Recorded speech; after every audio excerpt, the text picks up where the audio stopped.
hope you all are doing well. So today, before entering into the class, I am going to show you someone. Come. Ooh. Look, who is this? Yes, it's a cat. Now, I am going to show you someone else. Look, who is it? Yes, it's a hen. Do you hear the sound of someone? Oh, look.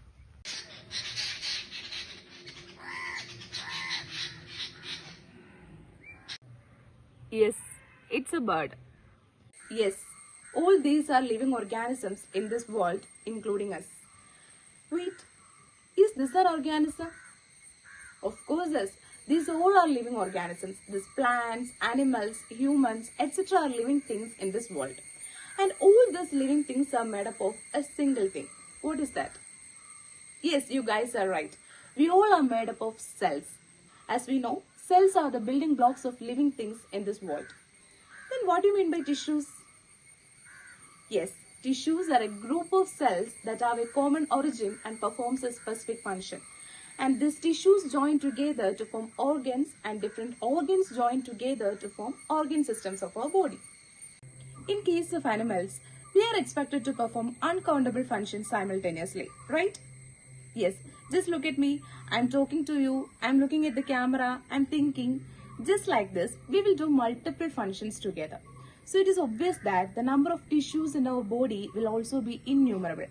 So today, we are going to learn about different types of animal tissues, its position and functions. Animal tissues. Almost all animals are made up of tissues. Tissues are a group of cells that are similar in structure and work together to achieve a particular function. Animal tissues are grouped into four basic types: epithelial, nervous, muscle, and connective tissues. Let's first look at the epithelial tissues. Epithelial tissue. Epithelial tissue is a thin packing or covering material of everything in our body. For example, if we look at our body, what we can see is our skin, right? Yes.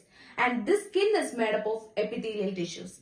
So they are the protecting and covering tissues of our body. It covers most of the organs and cavities in our body. And also it forms a barrier between different organ systems so that they can perform their own functions without interfering other organ systems. So epithelial tissues can be found in the skin, in the lining of digestive tract, blood vessels, kidneys, etc.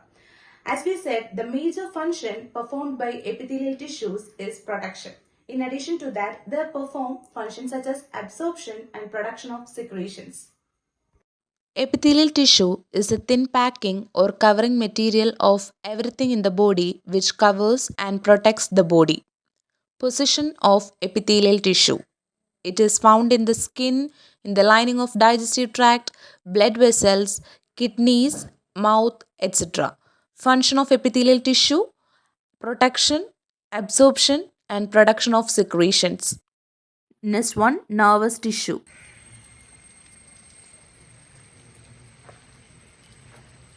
Huh? Haven't we all experienced such a situation where we quickly pull our hand away when we mistakenly touch a thorn? What exactly happening in the situation? Basically, we sense or feel something is happening to us and respond to that change appropriately. Which system of our body help us to do this? Yes, nervous system. And the nervous system is composed of nervous tissues. Which consists of nerve cell or neuron that has a cell body containing the nucleus.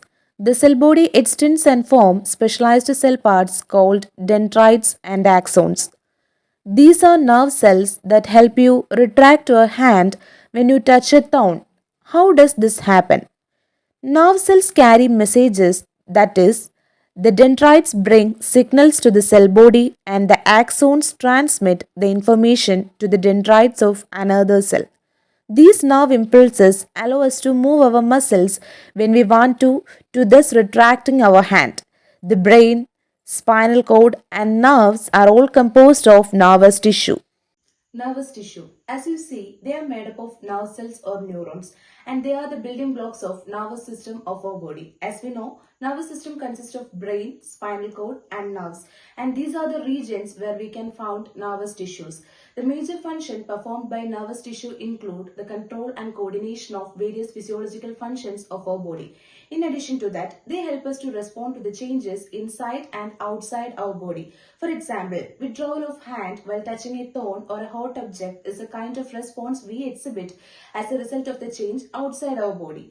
Then, eating of food while we get hungry is a kind of response we exhibit as a result of the change inside our body. In this way, nervous tissues help us to respond to the changes inside and outside our body appropriately. Nervous tissue is a specialized tissue type that makes up the nervous system responsible for receiving, processing, and transmitting information. Position seen in brain, spinal cord, and nerves. Function it controls and coordinates physiological functions. It enables to respond identifying the changes inside and outside the body. Next one is muscle tissues. Locomotion is a boon to animals. We find plants moving and animals moving as well as locomoting. So, what is the basic difference between the two? Well, movement is basically just moving a particular part, while locomotion is translocating from one place to another. Hence, we say plants only move while animals can carry out both movement and locomotion.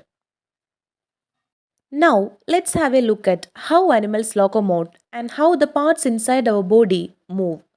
Wait a second. Do parts within us actually move? Of course they do. Although we do not notice organs inside us is bouncing, they all move in some or the other manner. Imagine if one fine day the stomach and intestine stop moving, what would happen then? Well, complete digestion process would stop. Similarly, what if our lungs stop contraction and relaxation? Well, needless to say, that would cost us our life. So then, who help us with this important processes of movement and locomotion? Yes, it's the muscular tissue. As you see, humans and animals have the ability to move and locomote. Which systems of our body help us to do this? Yes, basically there are two types of system, skeletal system and muscular system together work to perform this function.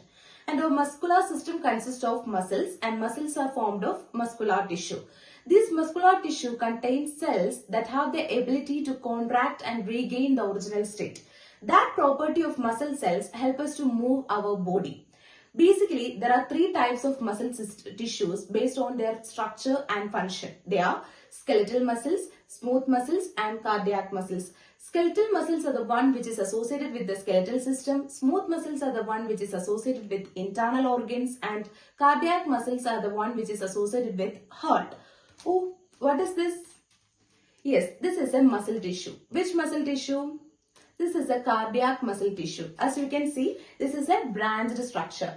Based on the function, the structure of muscle tissues may also vary.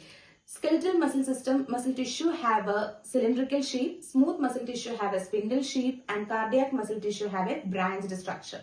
So that is all about muscle tissues. Muscular tissue consists of cells that can contract and regain the original state. Position it is located throughout the body. Function it enables the movement of the body. Based on the position and function, muscular tissues are classified into three types: skeletal muscles, seen in the skeletal system, smooth muscles, seen in internal organs, and cardiac muscles, seen in the heart. Last one is connective tissue. As we said earlier, our body is composed of cells and tissues, and these cells and tissues forms different organs and organ systems of our body. So, have you ever wondered how different organ systems are connected together in our body? Is there any special type of tissues for that? Yes, there is a tissue called connective tissue. So connective tissue is basically a type of tissue that connect different tissues of our body and act as a support to them. There are various types of connective tissue such as blood, bone, cartilage, fibrous tissues, etc. Connective tissue either connects different tissues or act as a support to them. Various connective tissues include blood, bone, cartilage, fibrous tissue such as tendons, ligaments, etc. Blood. How many of you know that blood is a connective tissue? Yes, it is. Blood is a fluid connective tissue found throughout our body and it transports respiratory gases such as oxygen and carbon dioxide. Also, it transports nutrients throughout our body and help us to provide immunity. Blood contains RBC, WBC, and platelets that transport gases and other materials to different parts of the body. It has a fluid matrix. So, blood is the fluid connective tissue which carries out various functions like transporting respiratory gases and nutrients, providing immunity, etc. Bone. As we know, our skeletal system is composed of bones and it is a connective tissue. Yes, bone is a type of rigid connective tissue which provides shape, support and strength to our body. Also, it helps for the movement of our body. It covers and protects our internal organs also. Bone is a type of connective tissue which help in movement and provide shape, support and strength to the body. Cartilage. See, our ear is very much flexible, right? And it is made up of a connective tissue called cartilage. Cartilage is a type of flexible connective tissue that provides shape, support and strength to our body and also protect bones from rubbing against each other. Cartilage is a type of connective tissue which protects bones by preventing them from rubbing against each other. It provides shape, strength and support to the body. Fibrous tissue. Fibrous tissues are a specialized type of connective tissue that keep different organs such as eyes, kidneys, etc. in proper place. Tendons and ligaments are different types of fibrous connective tissues. See, this is a chicken leg. As we know, it consists of muscles and bones. And we can see that a white region connects this muscle to bones. What can you call them? They are called as tendons. So tendons are a type of fibrous connective tissue that connect muscles to bones. Then what can we call the tissues which connect bones together? Yes, ligaments. So ligaments are the ones which connect different bones together. So tendons and ligaments are two types of fibrous connective tissue. Tendons are the ones which connect muscles to bones and ligaments are the ones which connect bones together. Fibrous tissues are a type of connective tissue that hold organs like eyes, kidneys, etc. in proper place. Tendons and ligaments are two different fibrous connective tissues. Tendons. They are a type of fibrous connective tissue that connects muscles to bones. Ligament. They are a type of fibrous connective tissues that connects bones together. Now it's time to rewind what we have learned today. Let's summarize. So today we learned about different types of animal tissues, its position and functions. They are basically classified into four different types. They are epithelial tissue, nervous tissue, muscular tissue and connective tissue. Epithelial tissues are the ones which covers and protects our body. They are found in the skin, digestive tract, blood vessels, etc. They helps in protection and also helps in the absorption and production of secretions. The second type is nervous tissues. They are associated with our nervous system and consist of nerve cells. And they control and coordinate various physiological functions and also help us to respond to the changes inside and outside the body. The third type is muscular tissue, which consists of muscle cells that have the ability to contract and relax. That particular property of muscle cells help us to move our body. And the fourth type is connective tissue, which connect different tissues and organs in our body. And it is different types such as blood, bone, cartilage, fibrous tissues, etc. Blood, as we know, is a fluid connective tissue that transport respiratory gases and nutrients. Bone and cartilage are two different connective tissues which provide support, strength, and protection to our body.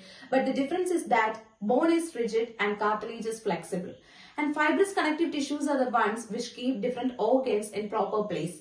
Tendons and ligaments are two different fibrous connective tissues. Tendons are the ones which connect muscles to bones and ligaments are the ones which connect bones together. So that is all about different types of animal tissues.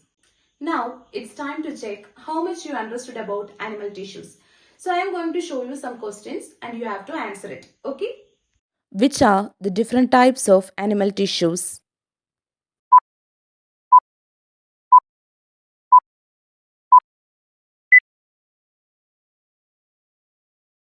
Answer is epithelial, nervous, muscular, and connective tissues. What is the function of epithelial tissue?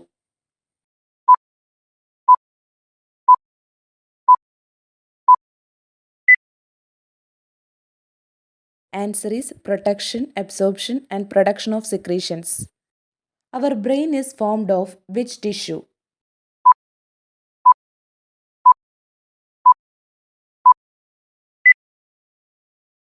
Answer is nervous tissue.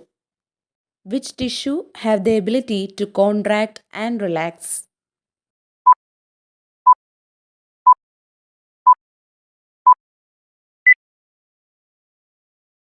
Answer is muscular tissue. Which are the different types of connective tissues?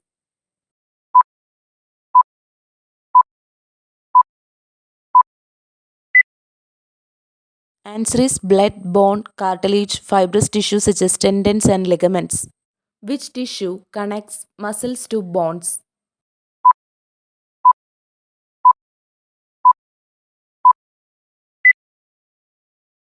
Answer is tendons. What is ligament?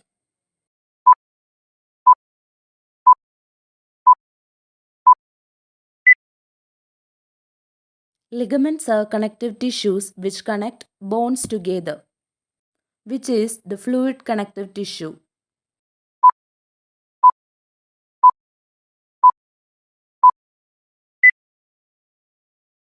Answer is blood.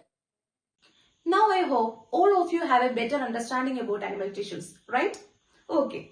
I am going to give you an activity. I will show you an incomplete table about animal tissues and you have to fill it. Okay. Complete the following table.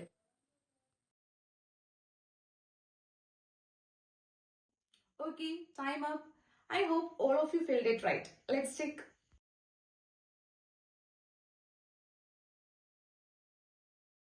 Now, I am going to give you a follow-up activity.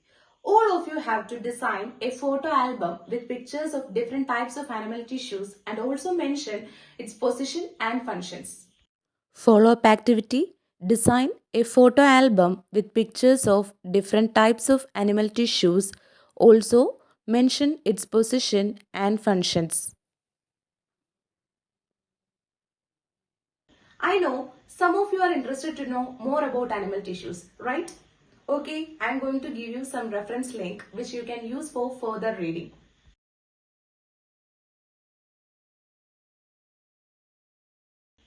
Now it's time to wind up today's session. I hope all of you enjoyed today's class. Thanks for watching. See you next time.